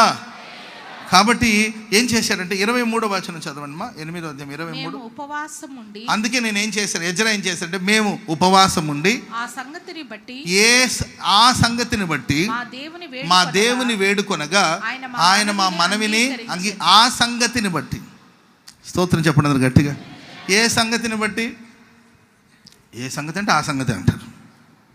ఏ సంగతిని బట్టి అంటే ఆ సంగతి అంటే వాళ్ళ ప్రయాణాలు, వాళ్ళకి ఒక శుభ ప్రయాణం కలగాలి. దారిలో వాళ్ళకి ఏ ఆపద రాకూడదు, దొంగల చేతికి దొరకకూడదు, వాళ్ళ ఆస్తి నష్టపోకూడదు, వాళ్ళ దగ్గర వస్తువులు నష్టపోకూడదు. సరే, వాళ్ళ వస్తువుల కోసం వస్తువులు తీసుకుని వదిలితే పర్వాలేదు. మెడలో ఉన్న గొలుసు ఉంది, అమ్మా కొంచెం గొలుసు ఇవ్వ అని అడిగి తీసుకుంటే బాగానే ఉంటుంది. ఇది గొలుసులు లాక్కెళ్ళేవాళ్ళు, వాళ్ళు అడిగినంత మాత్రం మనం ఇచ్చేస్తామని చెప్పండి. వాళ్ళు అడిగినంత మాత్రం వాళ్ళ ప్రేమకు, అమ్మా నేను దొంగని, నా వృత్తి ఇది, నీ వృత్తి అది కావచ్చు, నా వృత్తి ఇది. నీ వృత్తి అది కాబట్టి నువ్వు దానికి న్యాయం చేస్తావు, నా వృత్తి దొంగతనం కాబట్టి మేము దొంగతనం చేసుకుని బ్రతకాలమ్మా. ఈరోజు నాకు దొరికిన మనిషి నీవే కాబట్టి మర్యాదగా గొలుసు ఇచ్చామంటే ఇచ్చేస్తావు చెప్పండి. చావునైనా చేస్తారు కానీ ఆ బంగారు గొలుసు ఎవరు? అందుకొరకు ఆయన ఏం చేస్తాడంటే అడుక్కుండా వచ్చి మెడలో నా గొలుసు పట్టుకొని లాగుతాడా, ఆ గొలుసుతో పాటు నువ్వు కూడా వెళతావు. అవసరమైతే గొంతు కోసుకొని చనిపోయే అవకాశాలు చాలా ఉంటాయి. పబ్లిక్లో జరుగుతున్నాయి కదండి అవి. సో వీళ్ళ దారిలో వీళ్ళ వస్తువుల కోసం వీళ్ళని కూడా దాడి చేయొచ్చు. కనుక వీళ్ళకి ప్రొటెక్షన్ కావాలి, కాపుదల కావాలి. రాజును అడగాలంటే సిగ్గు అనిపిస్తుంది. అందుకొరకే ఆ సంగతిని గురించి రాజును అడగకుండా దేవుని అడిగారు. చప్పట్లు కూడా ముందర గట్టిగా గట్టి గట్టిగా గట్టి గట్టిగా హల్లెలూయా చెప్పండి. గట్టిగా హల్లెలూయా. దేవుని సహాయాన్ని ఆ సంగతిని బట్టి, ప్రభువా మా ప్రయాణం శుభ ప్రయాణంగా మారాలి. దేవుని అడగండి. మీ లైఫ్లో మీరు దేని గురించి ప్రాకులాడుతున్నారో, ప్రయాసపడుతున్నారో, దేని గురించి బాధపడుతున్నారో దాని గురించి ప్రభువుకు చెప్పండి. మనుషులు ఎవరో వస్తారని, మనుషులు ఎవరో ఇస్తారని, మనుషులు ఎవరో తెస్తారని చూసి అలసిపోయావు. చాలు. ఇంకా మనుషుల దగ్గర మనుషులు ఏదో ఇస్తారని ఎక్స్పెక్ట్ చేయొద్దు. మనుషులు ఏదో ఇవ్వాలని కూడా ఆశపడొద్దు. దేవుని తట్టు తిరగండి. ఆ సంగతి ఏదో ప్రభువుకు చెప్పండి. ఆమెను చెప్పండి గట్టిగా. అది ఫైనాన్షియల్ ప్రాబ్లం కావచ్చు, ఆర్థిక సమస్యలు కావచ్చు, ఆరోగ్య సమస్యలు కావచ్చు, కుటుంబ సమస్యలు కావచ్చు, పిల్లల సమస్యలు కావచ్చు, అది ఏదైనా కానీ ఆ సంగతిని ప్రభువుకు చెప్పు. మనుషుల చుట్టూ తిరగడం మాను. మనుషుల వైపు చేతులు చాపడం మాను. దేవుని ప్రజల చేతులు ఎల్లప్పుడూ పైనే ఉండాలి. ఇది నమ్మాలి మనం. స్తోత్రం చెప్పడం గట్టిగా. ప్రియులారా, మనం ఏది వెతుకుతున్నామో అది మనల్ని వెతుకుతుందంట. ఆమెను చెప్పడం గట్టిగా. నీవేదో ఒకటి వెతుకుతున్నావు, నీ భవిష్యత్తు కోసం ఏదో నీవు డీప్గా వెతుకుతున్నావు, ఎదురు చూస్తున్నావు, అది నీ కోసం ఎదురు చూస్తుంది. హల్లెలూయా హల్లెలూయా. గట్టిగా కోరుకోవాలి. యేసుప్రభు నీవు కోరినట్టే నీకు, అవును నీవు కోరుకున్నావు, నీకు అలా జరుగుతుంది. అది నీవు గట్టిగా కోరుకోవాలి. ఎలాగైనా నా కుమార్తె బాగుపడాలి. యేసుప్రభు ఎంత మరుగై ఉన్నా నేను ఊరుకోను. ఆయన ఎక్కడున్నా వెతికి పట్టుకుంటున్నా ఆయన. ఆమెను చెప్పడం గట్టిగా. ఆయన ఎందుకో పబ్లిక్ అవ్వడానికి ఇష్టపడలా. పబ్లిసిటీని ప్రభు పెద్ద కోరుకోలే. నన్ను పబ్లిసిటీ చేయొద్దని కూడా ప్రభు చెప్పాడు. పబ్లిక్లో ఉండడానికి ఆయన పెద్దగా ఇష్టపడలా.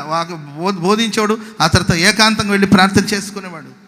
ఆయన చేసిన కార్యాన్ని ఎట్టి పబ్లిసిటీ చేసుకోవాలని ఆయన కోరుకునేవాడు కాదు. సో ఆయన మరుగై ఉండాలని కోరుకున్నాడు. అప్పుడు ఈమె వెతికి వెతికి వెతికి వెతికి మరి ఎవరికి దొరకలా, ఈమెకి ఎట దొరికాడు మరి? అర్థమైందండి? ఆయన చూడాలి, ఆయన్ని కనుగొనాలి, ఆయన సహాయాన్ని పొందాలనే పట్టుదల మనకుంటే ఖచ్చితంగా ప్రభు మనకు కనబడతాడు. చెప్పండి కూడా మొదలు గట్టిగా గట్టి గట్టి గట్టి గట్టిగా హల్లెలూయా చెప్పండి. గట్టిగా హల్లెలూయా. ఆయన వస్త్రపు చెంగు ముట్టుకుంటే నేను బాగుపడతానని ఆమె మనసులో నిశ్చయించుకునిందండి. దేవుడు ఆమెను స్వస్థపరిచాడు. ఎవరికి ప్రభావం, ఎవరికి తన ప్రభావం బయలుపరచబడుతుందంటే మనం ఆయన వస్త్రపు చెంగు ముట్టుకుంటే నేను బాగుపడతాను అని మనస్ఫూర్తిగా మనం కోరుకున్నప్పుడు, మనం ఏదైతే కోరుకుంటుంటామో అదే మనకు వస్తుంది. మనం ఏదైతే విత్తుతామో దాన్ని కోసుకుంటాం. మనం ఏదైతే గట్టిగా ఎదురు చూస్తామో అది ఖచ్చితంగా మనకు వస్తుంది. స్తోత్రం చెప్పడం గట్టిగా. హల్లెలూయా. ఇద్దరు గట్టిగా అనుకున్నారు. ఒకడు అన్నాడు నేను కారు దోలాలి అని ఒకడు అనుకుంటా ఉన్నాడు. ఇంకొకడేమో నేను కారు దోలాలి, నా సొంత కారు దోలాలి. Praise lord. నేను కారు దోలాలి. మీరు ఎవరికైనా కారు దోలాలని ఆశ ఉంటే చేతులు ఎత్తండి. ఒక కారు ఆల్రెడీ డ్రైవ్ వస్తే పర్వాలేదు, డ్రైవింగ్ చేయడం. డ్రైవింగ్ రాని వాళ్ళు ఎవరైనా ఏం పర్వాలేదు, ముసలోళ్ళు కారు దోలకూడదు అని రూల్ ఏం లేదు. కారు దోలాలి అనేవాళ్ళు, ఆశ ఉన్నవాళ్ళు చేతులు ఎత్తండి. సార్ మాకు బైకే గతి లేదంటారేమో మీరు, దాని గురించి నీవు ఆలోచించదు. కారు దోలాలనుకునే వాళ్ళు చేతులు ఎత్తండి. డ్రైవర్గా ఉండాలనుకుంటున్నారా, ఓనర్గా ఉండాలనుకుంటున్నారా? ఓనర్గా. నాకు కారు కావాలి, నా సొంత కారు అయి ఉండాలి. సొంత కారుని నేను ఓనర్గా తోలాలని కోరుకోవాలి. ఒకడేమో నేను కారు తోలాలన్నాడు, దేవుడు ఆయన డ్రైవర్ అయ్యాడు. ఇంకొకటేమో నేను డ్రైవింగ్ చేయాలి, నేను డ్రైవింగ్ నేర్చుకోవాలి, నాకు కారు కావాలి అని నా సొంత కారే నేను తోలాలనుకున్నాడు. ఆయనకి సొంత కారు వచ్చిందండి, ఆయన ఓనర్గా దాన్ని తోలాడు. ఆమెను చెప్పండి గట్టిగా. నువ్వు ఏదైతే ఎదురు చూస్తావో అది ఖచ్చితంగా నీకు వస్తుంది. పక్కన వాళ్ళని చూసి చెప్పండి, మీరు దేన్ని వెతుకుతున్నారో అది నిన్ను వెతుకుతుంది. నీవు ఆశీర్వాదాన్ని వెతుకుతున్నావా, ఆశీర్వాదం నిన్ను వెతుకుతుంది. నీవు ఆరోగ్యాన్ని వెతుకుతున్నావా, ఆరోగ్యం నిన్ను వెతుకుతుంది. నువ్వు పగ తీర్చుకోవాలని వెతుకుతున్నావా, ఆ పగ నిన్ను వెతుకుతుంది. Praise the lord. అందుకే మంచి కార్యాలను వెతకండి, మంచి కార్యాలను వెత్తండి, మంచి కార్యాలను పంచండి. ఆ మంచిని మనం పోగు చేసుకుంటాం. Praise the lord. ఆ సంగతిని గురించి ఎవరికి చెప్పాలి? దేవుడికి చెప్పాడు. ఈ విషయంలో మీ సబ్జెక్ట్ ఏదైనా కానీ అది ప్రభువుకు చెప్పండి అంతే. దేవునికి చెప్పేవాడి జీవితం ప్రశాంతంగా ఉంటుందండి. మనుషులకు చెప్పేవాడి జీవితాలు ప్రశాంతత ఉండదు. Praise the lord. చాలా సంగతులు నేను మీకు చెప్పాలనుకుంటానండి, కానీ చెప్పడానికి నేను ఇష్టపడను. చాలా సంగతులు నాకు కూడా కొన్నిసార్లు చెప్తే బాగుంటుంది, మీకు మనసుకు తేలిక అవుతుంది. గుండెలు ఎప్పుడైనా బరువుగా ఉన్నప్పుడు మీరు కాకపోతే ఎవరున్నారు, మీకు చెప్పాలని అనిపిస్తుంది. తర్వాత నాకు సిగ్గు అనిపిస్తుంది. ఎందుకంటే నేనే దుఃఖపడద్దు, బాధపడద్దు, ధైర్యంగా ఉండండి అని మీకు మోటివేషన్ ఇస్తూ ఉంటాను. నేను మీ దగ్గర నుండి మోటివేషన్ తీసుకోవాలా? కాబట్టి నేను మీకు చెప్పాలనే దానికన్నా నా దేవునికి చెప్పాలనే కోరుకుంటానండి. హల్లెలూయా. అంటే మీకు చెప్తే అది తప్ప నేను అనట్లా, మీకు చెప్పుడు అది ఏదో నేరం అని నేను అనట్లా. కానీ మీకు చెప్తే నా ప్రాణం తేలిగ్గా ఉంటుందేమో, కానీ నా దేవునికి చెప్పుకుంటే నా ప్రాణం తెప్పరిల్లుతుంది. చెప్పండి కూడా అందరూ గట్టి గట్టి గట్టి. దేవునికి చెప్పండి, దేవునికి చెప్పండి, దేవునికి చెప్పండి. హల్లెలూయా. చెప్పండి గట్టిగా, హల్లెలూయా, హల్లెలూయా. ఎవరికి చెప్పాడండి ఎజ్రా? ఎవరికి చెప్పాడు? ఆ సంగతుల గురించి నేను దేవుణ్ణి వేడుకొనగా దేవుడు నా మనవిని అంగీకరించి 31వ వచనం 8వ అధ్యాయం మొదటి నెల 12వ దినమందు, మేము మొదటి నెల 12వ దినమందు 12వ తారీఖు. ఈరోజు తారీఖు ఎంత? 25. ఇది ఏ నెల? ఇది మొదటి నెల. ఇది ఏ తారీఖు? ఈరోజు 25. అయ్యగారు ప్రార్థన చేసింది ఎప్పుడమ్మా? మొదటి నెల 12వ దినమున యెరూషలేమునకు వచ్చుటకై అహవా నది దగ్గర నుండి బయలుదేరగా మా దేవుని హస్తం మాకు తోడుగా ఉండి మా శత్రుల చేతుల నుండి, మార్గమందు పొంచున్న వారి చేతుల నుండి ఆయనే మమ్మల్ని తప్పించాడు. చెప్పండి కూడా వారు గట్టిగా గట్టి గట్టి గట్టిగా. హల్లెలూయా. ప్రార్థన చేసి చూడండి, మిమ్మును దేవుడు సిగ్గుపడనివ్వడు. స్తోత్రం చెప్పండి అందరూ గట్టిగా గట్టిగా. హల్లెలూయా. నా సహాయం లేకుండా మీరు ఎలా బతుకుతారని మనుషులు చెప్పొచ్చు. నీ సహాయంతో మాకు పని లేదు, మా దేవుడు మాకు సహాయం చేస్తాడు. హల్లెలూయా. మార్గమంతట్లో పొంచి ఉన్న వారి చేతుల నుండి, శత్రువుల చేతుల నుండి ఎజ్రాని తన పరివారాన్ని దేవుడు కాపాడాడు. సిగ్గుపడనివ్వలే దేవుడు. ఆమేన్. 119వ కీర్తన 3వ మాట చెప్పి ముగించేస్తాను. 119వ కీర్తన 116 చదవండి. 119వ కీర్తన 116. నేను బ్రతుకున్నట్లు నీ మాట చొప్పున నన్ను ఆదుకొనుము. నా ఆశ భంగమై నేను సిగ్గునొందక ఉందును గాక. నేను సిగ్గునొందక ఉందును గాక. ఎప్పుడంటే నేను బ్రతుకున్నట్లు నీ మాట చొప్పున నన్ను ఆదుకోండి, నీ వాక్యంతో నన్ను ఆదుకోండి, అప్పుడు నేను సిగ్గుపడకుండా ఉంటాను. స్తోత్రం చెప్పండి గట్టిగా. దేవుని వాక్యం మనల్ని సిగ్గుపడనివ్వదండి. వాక్యం మనల్ని ఆదుకుంటుంది. వాక్యం మనల్ని ఆదుకుంటుంది. మనల్ని దేవుడు సిగ్గుపడనివ్వడు. హల్లెలూయా. అందుకే ప్రార్థన చేసేటప్పుడు ఆయన వాగ్దానాలను చేతపట్టి ప్రార్థించండి. మనం అడిగింది మేబీ కొన్ని పర్యాయాలు ప్రభు మనకి ఇస్తాడో లేదో అది వేరే విషయం. అంటే అది ఆయన చిత్తంలో ఉంటుందో లేదో మనకు తెలియదు. ఇవ్వచ్చు, ఆలస్యం చేయవచ్చు, కొన్నిసార్లు ఇవ్వకుండానే పోవచ్చు మనం అడిగింది. Praise the lord. చెప్పండి గట్టిగా హల్లెలూయా. ఆ మధ్య నేను చెప్తున్నాను, మీరు దేన్ని వెతుకుతున్నారో అది నిన్ను వెతుకుతుందంటే ఒకడు నవ్వుతున్నాడు. Praise the lord. నీవు ఎవరిని వెతుకుతున్నావో, నీవు దేన్ని వెతుకుతున్నావో అది నిన్ను వెతుకుతుందంటే ఒకడు నవ్వుతూ ఉన్నాడు. ఏ తమ్ముడు ఎందుకు నవ్వుతున్నాడు అంటే వాడు ఏదో వెతుకుతున్నాడు. అట్లా కాదు. స్తోత్రం చెప్పండి అందరు గట్టిగా. అంటే వాడేదో ఎవరినో వెతుకుతున్నాడు, వాళ్ళు కూడా నన్ను వెతుకుతున్నారేమో అన్నట్లు వాడు నవ్వుతున్నాడు. మనుషుల నవ్వులకు రకరకాలమైన అర్థాలు ఉంటాయి. నేను వెంటనే పసిగట్టి, తమ్ముడు నీవు అలా అనుకున్నావా, ఇది అలా కాదు, ఇది ఇలా అని చెప్పా. Praise the lord. హల్లెలూయా. ప్రేమైన వారలారా, అందుకే వాక్యాన్ని బట్టి ప్రార్థన చేయండి, వాగ్దానాన్ని బట్టి ప్రార్థన చేయండి. ఆ వాగ్దానాలు, ఆ వాక్యం మనల్ని ఆదుకుంటుంది. ప్రభు మనల్ని సిగ్గుపడనివ్వడండి. అప్పుడు మనం ఏమాత్రం సిగ్గు నొందక ఉంటామని వాక్యం సెలవిస్తుంది.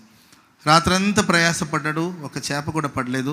తెల్లవారుతుండగా దేవుడు ఆ పడవనెక్కి, నీ పడవను కొంచెం లోతుకి తీసుకెళ్ళమని ప్రభు చెప్పాడు. అలసి సొమ్మసిల్లిపోయాడండి. అయినా ప్రభు మాటకు లోబడి రాత్రంతా సముద్రం మీదనే ఉండొచ్చాడు, వేటకెళ్ళి వచ్చాడు.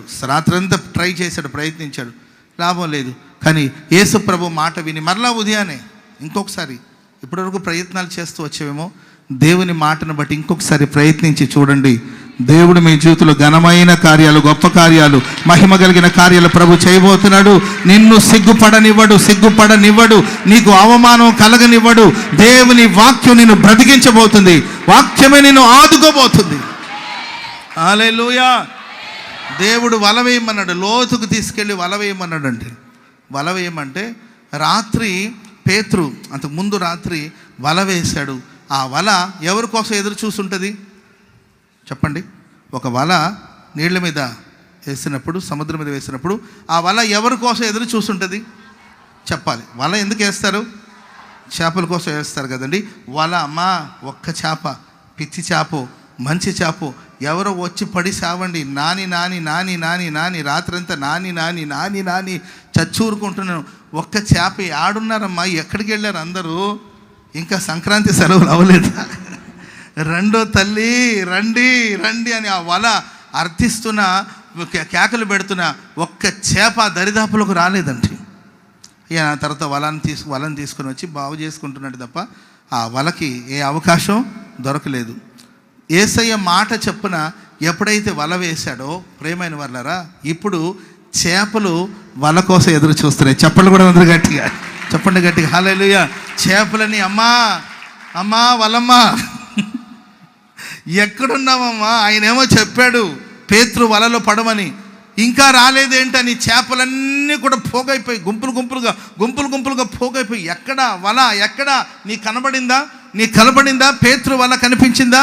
వల కనిపించిందా? ఎప్పుడు మనం వలలోకి వెళ్ళాలి? ఆయన మాటను బట్టి. స్తోత్రం చెప్పడం గట్టిగా.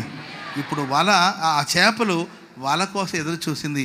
వల వచ్చి రాక మునిపే ఆ చేపలన్నీ వెళ్ళి ఆ వలలో పడిందండి. 2 పడవలు నిండిపోయాయి. చప్పట్లు కూడా గట్టిగా హల్లెలూయా. దేవుని మాటలో శక్తి ఉందండి. ఆయన మాటలో బలం ఉంది. ఆయన మాట నిన్ను బ్రతికిస్తుంది. ఆయన మాట నిన్ను ఆదుకుంటుంది. ఆ వాక్యాన్ని ఎవరైతే పట్టుకుంటారో వాళ్ళ జీవితంలో ఎప్పటికీ అవమానం కలగదు.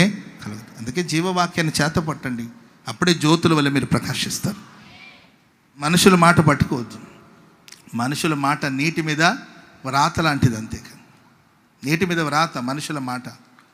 కానీ మన దేవుని వాక్యం, ఆ వాక్యాన్ని ఎవరైతే చేతబడతారో వాళ్ళు ఖచ్చితంగా జ్యోతుల వలె ప్రకాశిస్తారు. ఆ వాక్యం మనల్ని ఆదుకొనుగాక, ఆ వాక్యం మనల్ని బ్రతికించునుగాక. ఆ వాక్యాన్ని చేతపట్టినవాడు ఎన్నటికీ సిగ్గునందుడండి. అద్భుతాలు నమ్ముకున్నవాడు, ఆశ్చర్యకార్యాలు నమ్ముకున్నవాడైనా సిగ్గుపడతాడేమో, కానీ దేవుని వాక్యాన్ని చేతపట్టినవాడు ఎన్నటికీ సిగ్గునందడు. Praise the lord. వారు ఆయన తట్టు చూడగా వాళ్ళ ముఖము ప్రకాశించింది. వారి ముఖం ఎన్నడూను లజ్జింపకపోవును అని వాక్యంలో రాయబడింది. మనం ఆయన తట్టు తిరుగుదాం, ఆయన తట్టు తిరుగుదాం. మన శత్రులు ఎదుట మనకు సిగ్గు కలగనివ్వడు. ఆయన మనకు సహాయం చేస్తాడు. రాజులు, మనుషులు, మానవ మాత్రపు వాళ్ళ దగ్గర సహాయాన్ని మనం కోరుకునే పరిస్థితిని దేవుడు మనకు రానివాడు. ప్రభువే మనకు సహాయం చేస్తాడు. మూడోదిగా ఆయన వాక్యంతో మనల్ని బ్రతికిస్తాడు, మనల్ని సిగ్గుపడనివ్వడు. ఈ మాటలను దేవుడు మన వినికిడిలో స్థిరపరిచి ఆశీర్వదించుగాక. లేచి నిలబడతారు అందరూ. పరిశుద్ధుడా యేసయ్యా, నీకు స్తోత్రము తండ్రి. ఇక సాయంకాల సమయం 3వ ఆరాధనని ఆశీర్వాదకరంగా జరిగించారు. పరిశుద్ధాత్మదేవ, మీరు మా మధ్యలో నివాసమున్నారు. మీ సేవకుని ద్వారా నువ్వు మాకు అనుగ్రహించిన మాటలన్నిటిని బట్టి ప్రభువా నీకు స్తోత్రములు. మీరు నా తట్టు తిరిగితే నేను మీ తట్టు తిరుగుదునని సైన్యములకు అధిపత్యకు యెహోవా సెలవిచ్చుచున్నాడని నువ్వు మాట్లాడి ఉన్నావు నాయనా. నిజమే, మేము నీ తట్టు తిరిగితే నువ్వు మా తట్టు తిరిగి మమ్మలను ఏ ఏ విషయములలో ఆశీర్వదిస్తావో తేటగా నువ్వు తెలియపరిచినందుకై నీకు స్తోత్రం. దావీదు మహారాజు తన కీర్తనలో వ్రాసుకున్నట్లుగా వారు యెహోవా తట్టు తిరుగగా వారికి వెలుగు కలిగెను, వారి ముఖములు ఎన్నడూ లజ్జింపకపోవునని. నిజమే నాయనా, మేము నీ తట్టు తిరిగితే అయ్యా మేము సిగ్గుపడవలసిన అవసరం లేదని నువ్వు సెలవిచ్చావు. ఆనాడు హన్నా షిలోహులోని సైన్యములకు అధిపత్యకు యెహోవా మందిరమునకు వెళ్ళి తన ఆత్మను కుమ్మరించుకున్నందువల్ల ఆమె సిగ్గుపడలేదు నాయన. ఆమె గర్భమును తెరిచి చక్కటి సంతానమునిచ్చి ఆమె సిగ్గును, నిందను, అవమానమును దూరపరిచిన దేవా నీకు స్తోత్రం. సంసోనైతే తల్లి గర్భమున పడినది మొదలుకొని నాజీరు చేయబడిన వాడు అయినప్పటికీ తన అభిప్రాయం అంతా దెలీలాకు తెలియపరిచాడు నాయన. కనుకనే సిగ్గుపడవలసి వచ్చిందని నువ్వు మమ్మల్ని హెచ్చరించావు నాయన. సంసోను అయ్యా తండ్రి ఆత్మను, అభిషేకమును పోగొట్టుకున్నాడు, 2 కన్నులను పోగొట్టుకున్నాడు, తిరగలి విసురువాడైనాడు. సంసోనును బట్టి ఫిలిస్తీయులు వారి దేవతను స్తుతించినట్లుగా నువ్వు సెలవిచ్చావు నాయన. సమస్తమును పోగొట్టుకున్న తర్వాత యెహోవా నా ప్రభువా ఈసారి మాత్రమే నన్ను కరుణించని మొరపెట్టుకున్నట్లుగా నువ్వు సెలవిచ్చావు. మేము సంసోను వలె కాక అన్నావలే మేము నీ వైపు చూస్తే మాకు వెలుగు కలుగుతుంది. మా ముఖములు మేము తండ్రి సిగ్గుపడవలసిన అవసరం లేదని నువ్వు సెలవిచ్చావు. దావీదు కూడా యెహోవా నాకు ఆధారం కావున నేను నిద్రపోయి మేల్కొందును అని ఏ రీతిగా సెలవిచ్చాడో మేము నీ వైపే చూడాలి, నీ మీదే ఆధారపడాలి ప్రభా. అప్పుడు మాత్రమే మాకు వెలుగు కలుగుతుందని నువ్వు మాట్లాడినందుకై నీకు స్తోత్రం. ఎజ్రా కూడా నాయన అయ్యా బబులోను దేశము నుంచి యెరూషలేమునకు ప్రయాణము చేయడానికి సహాయము కొరకు కాల్బలమును రౌతును అడుగుటకు సిగ్గుతోచినట్లుగా నువ్వు మాట్లాడి ఉన్నావు. నిజమే నాయన, రాజునొద్ద సహాయము కోరుకోలేదు. కానీ ఎజ్రా అహవా నది యొద్ద ఉపవాస దినము ప్రకటించి అయ్యా ప్రజలందరూ ఉపవాసముండి ప్రార్థన చేసినప్పుడు వారికి శుభ ప్రయాణమును కలిగించి వారిని క్షేమంగా యెరూషలేమునకు చేర్పించిన దేవుడవు అయ్యా. మేము కూడా తండ్రి లోక యాత్రలో మాకు శుభ ప్రయాణము కలగాలంటే అయ్యా మేము రాజులను నమ్ముకొనకూడదు, మనుషులను నమ్ముకొనకూడదు అయ్యా. మేము ఉపవసించి ప్రార్థన చేసి నిన్ను మాత్రమే వేడుకోవాలి తండ్రి. అప్పుడే శుభ ప్రయాణం కలుగుతుంది. మేము కోరుకున్న గమ్యస్థానమునకు మేము క్షేమంగా చేరగలము తండ్రి. నీకు వందనాలు. ఎజ్రా ఇశ్రాయేలు ప్రజలు ప్రయాణము చేసినప్పుడు శత్రువులందరి చేతిలో నుంచి వారిని విడిపించి వారికి శుభ ప్రయాణం కలిగించినట్లుగా నాకు మాకందరికీ ఈ సంవత్సరం అంతా ఆత్మీయంగా శుభ ప్రయాణమును కలిగించండి. ఆ నూతన యెరూషలేం సియోను చేరేంత వరకు అయ్యా మేము నీకు మాత్రమే మొరపెట్టే వారంగా ఉండేటట్లుగా మీరు మాకు సహాయం చేయండి. సీమోను పేతురు రాత్రంతయు నాయన వల వేశాడు, కానీ ఒక్క చేప కూడా పడలేదు నాయన. కానీ నీ మాట చొప్పున వలలు వేసినప్పుడు అయ్యా విస్తారమైన చేపలు పట్టాయి, వలలు పిగిలిపోయినాయి, 2 దోణెలు మునిగేటట్లుగా అయ్యా నింపబడిపోయినట్లుగా నువ్వు సెలవిచ్చావు తండ్రి. నిజమే తండ్రి, నీ మాట చొప్పున మేము చేస్తే అయ్యా మేము సిగ్గునందము కనుక నీకు వందనాలు తండ్రి. మేము ఎన్నోసార్లు మా సొంత ప్రయత్నాలు మేము చేసి ఉన్నాం, మా సొంత జ్ఞానం మీద ఆధారపడినాం, సొంత బలము మీద మేము ఆధారపడి ఉన్నాం. ఎన్నోసార్లు అపజయం పొందాము తండ్రి. రాత్రంతా ప్రయాసపడిన ఒక్క చేప కూడా మేము పట్టలేకపోయినామేమో. మా ఆత్మీయ జీవితాల్ని సరిచేయండి ప్రభా. ఇక నుంచి మా సొంత జ్ఞానం, సొంత బలం మీద ఆధారపడక నీ వాక్యము చొప్పున, నీ మాట చొప్పున అయ్యా మేము నడిస్తే ప్రభా మేము విస్తారమైన దీవెనలు అనుభవిస్తాం కనుక ప్రభా నీకు వందనాలు తండ్రి. అయ్యా హన్నా నీ వైపు చూచింది, ఆమెను దేవా సిగ్గుపడనివ్వలేదు నాయన. సంసోను దెలీలా వైపు చూచాడు అయ్యా, అందుకనే సిగ్గుపడవలసి వచ్చింది. ఎజ్రా రాజుని ఆశ్రయించలేదు, కానీ ఉపవసించి ప్రార్థన చేసి నీకు వేడుకొన్నాడు తండ్రి. సీమోను పేతురు కూడా నీ మాట చొప్పున లోబడి వలలు వేసి ఆశీర్వాదం అనుభవించినట్లుగా మా ఆత్మీయ జీవితంలో కూడా ప్రభా మేము నీ వైపు చూడాలి, అప్పుడే మాకు వెలుగు కలుగుతుంది ప్రభా. అయ్యా మేము సిగ్గుపడవలసిన అవసరం లేదు, మా ముఖములు లజ్జింపకపోవునని సెలవిచ్చావు. నా జనుడికి ఎన్నటికి సిగ్గునందరు వాగ్దానం మా ఒక్కొక్కరి జీవితాల్లో మీరు నెరవేర్చండి. పరిశుద్ధాత్మదేవా, విన్న వాక్యం మా హృదయాల్లో స్థిరపరచండి.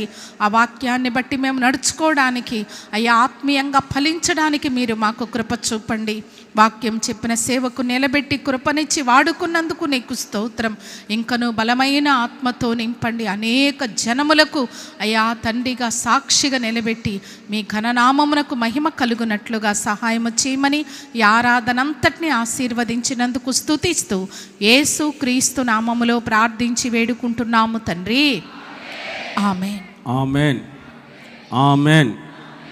మన తండ్రి అయిన దేవుని ప్రేమ, కుమారుడైన యేసు క్రీస్తు వారి యొక్క కృప, పరిశుద్ధాత్మ దేవుని అన్యోన్య సహవాసము, సన్నిధి, సమాధానం సర్వలోకంలో ఉన్న సమస్త పరిశుద్ధులకు, ఈ ఆరాధనలో పాల్గొన్న వారికి, లైవ్ వీక్షించిన వారికి, దేవుని వాక్యం ప్రకటించిన తన దాసునికి నేటి దినం తన దాసుడు సెలవిచ్చినట్లుగా నేను ఆయన వైపు తిరిగేదను, ఆయన నా వైపు తిరిగి నన్ను ఆశీర్వదించాలని ఎందరైతే తీర్మానంతో ప్రార్థన చేసుకుంటున్నారో వారందరికీ మహాదేవుని కృప మహిమ కలిగిన రాకడ వరకు తోడయుండి నడిపించునుగాక.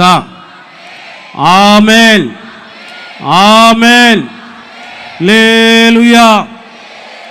హల్లెలూయా. హల్లెలూయా.